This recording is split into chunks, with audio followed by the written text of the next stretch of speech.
Sir మీ పేరండి? శ్రీనివాసరావు. శ్రీనివాసరావు గారు రాజధాని రైతా?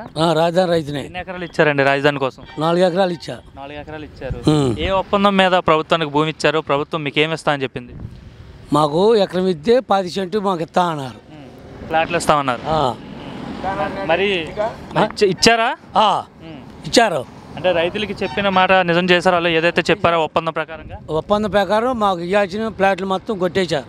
ఇంకా కాకపోతే కొద్ది గొప్ప ఉండే కానీ ఏడన్నా దిగబడ్డీగా మొత్తం ఇచ్చారు. ఫ్లాట్లు మొత్తం మాకు ఇవ్వాల్సిన ఫ్లాట్లు ఎకరానికి 1250 గజాలు కమర్షియల్ ఉంది, నివాసం ఉంది, అన్నీ ఇచ్చారు. ఆ తేడా ఏం లేదు. అంటే ఇప్పుడు మీ రైతులకు సంబంధించి సిఆర్డీ అధికారులు ఏదైనా సమస్య వస్తే పట్టించుకుంటున్నారా? అంటే ఫ్లాట్ల విషయంలో కావచ్చు లేదా కానీ ఏదైనా కానీ ఈ 3 సంవత్సరాల్లో పూర్తి చేస్తా అంటున్నారు. ఓకే, ఎలా ఉంది ఇప్పుడు మీరు రాజధానికి మీ భూమి అంతా ఇచ్చేసారు కదా, ఇచ్చినందుకు ఇప్పుడు రాజధాని పనులు చూస్తుంటే ఏమనిపిస్తుంది? బాగా జరుగుతున్నాయా? ఇప్పుడు కూటమి ప్రభుత్వం వచ్చిన తర్వాత పనులు బాగా వేగంగా ముంచుకున్నాయండి. అంత మంగళం ఏమి లేదు, అంత కంప. ఏం రోడ్డు మీద వస్తానికి కూడా ఈ కంప తగిలేది, ఇదరి కంప అదరి కంప తగిలేది. ఎవరు వచ్చేవాళ్ళు కాదు ఇటు అసలుకే. భయం పుట్టి ఏముండయో దాంట్లో పుల్లు ఉండయో సింహాలు ఉండయో ఏం అర్థం కాకుండా నవ్వుతారు కాదండి, ఇది వాస్తవం. ఇది ఎవరిని అడిగినా అంతే చెబుతారు. ఇక కూటమి ప్రభుత్వం వచ్చి దీని మీద దుఃఖపెట్టి ఇవన్నీ చేస్తుంది కాబట్టి మాకు ఇబ్బంది లేకుండా ఉంది. తర్వాత చెప్పలు తర్వాతకి అది ఏం జరిగిద్దో తర్వాతకి అది కావచ్చు. ఇవన్నీ సకాలంలో పడుతుంది. పెంచాడు గత ప్రభుత్వంలో 3 సంవత్సరాలు ఇచ్చాడు ఆయన ఉండగా. 2 సంవత్సరాలు ఇవ్వలా. ఆ 2 సంవత్సరాల కవులు కూడా ఈయన ఎక్కిన తర్వాత 2 సంవత్సరాల కవులు వేసాడు.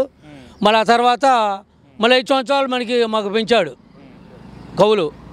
అది రాజధాని కూలీలు ఉన్నారు కదా, రైతులు ఎప్పటి ఉండేవాళ్ళు, వాళ్ళకు కూడా పెంచాడు.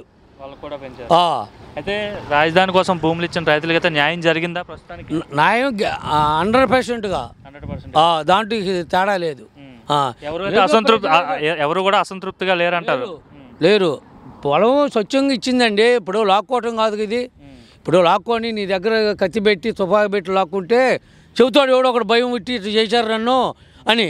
ఇది అట్లా లాక్కోలేదు కదా, నీకు ఇష్టం పూర్వకంగా ఇస్తేనే ఏమన్నారు, నీకు ఇది ఇంత ఫ్లాట్ మీకు ఇస్తాం అని చెప్పారు. వాళ్ళు చెప్పినట్టుగానే ఎవరి ఫ్లాట్లు వాళ్ళకి ఇచ్చేశారు. ఇంకా ఎంత కొద్ది పొలం ఉందండి ఇవ్వాల్సిన పొలం, అది కూడా రేపు కొట్టేస్తారు మొత్తం. ఇప్పుడు సదరం చేశారు కదా, ఇవన్నీ ఫ్లాట్లు ఇచ్చినాయే. ఎవరి కాళ్ళు రాళ్ళు ఎన్నో ఉన్నాయి. కాకపోతే ఇప్పుడు దీనికి మళ్ళీ రేపు ఇదంతా మళ్ళీ క్లీన్ చేసి మళ్ళీ మొత్తం రాళ్ళు వేసి రావాలి వచ్చింది, కొత్త రాళ్ళు మొత్తం. అది ఓవరాల్గా ఎలా ఉంది? గత 5 ఏళ్ళు రాజధాని ప్రాంతం ఎలా ఉండేది? ఇప్పుడు ఈ 10 నెలల కాలంలో ఏమైనా మార్పు వచ్చిందా రాజధాని ప్రాంతం? మార్పు బాగా వచ్చిందండి. గత 5 సంవత్సరాలు బాగా ఇబ్బంది పడ్డారు ప్రజలు, అన్ని వర్గాలు. ఒక రైతాంగమే కాదు, ఒక కూలీలే కాదు, అంత వ్యవస్థ ఎక్కడా కూడా ఒక రాయి పెట్టింది లేదు. ఒక కొట్లో ఒక వస్తువు కొనడానికి పోయినోళ్ళు లేడు.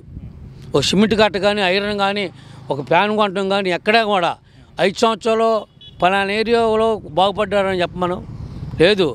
కూటమి ప్రభుత్వం వచ్చిన తర్వాత ఎవరైనా ఇల్లు కట్టుకోవటానికైనా ఉసుకైనా ఏదైనా సరే అన్ని రంగాలుగా ముంగలుగా వెళ్తున్నారు ప్రజలు. ఓవరాల్గా రాజధాని రైతుల పట్ల సిఆర్డీ అధికారులు అయితే సానుకూలంగా స్పందిస్తారంట. డిఫరెంట్గా దాంట్లో ఏవి తప్పు లేదు. ఓకే, చూసారు కదండి. మరి ఈ వీడియో కనుక మీకు నచ్చినట్లయితే ఒక లైక్ కొట్టేసి మీ అభిప్రాయాన్ని కూడా కామెంట్ బాక్స్లో తెలియజేస్తూ ఇలాంటి ఇంట్రెస్టింగ్ అప్డేట్స్ కోసం మా ఛానల్ని సబ్స్క్రైబ్ చేసుకోండి.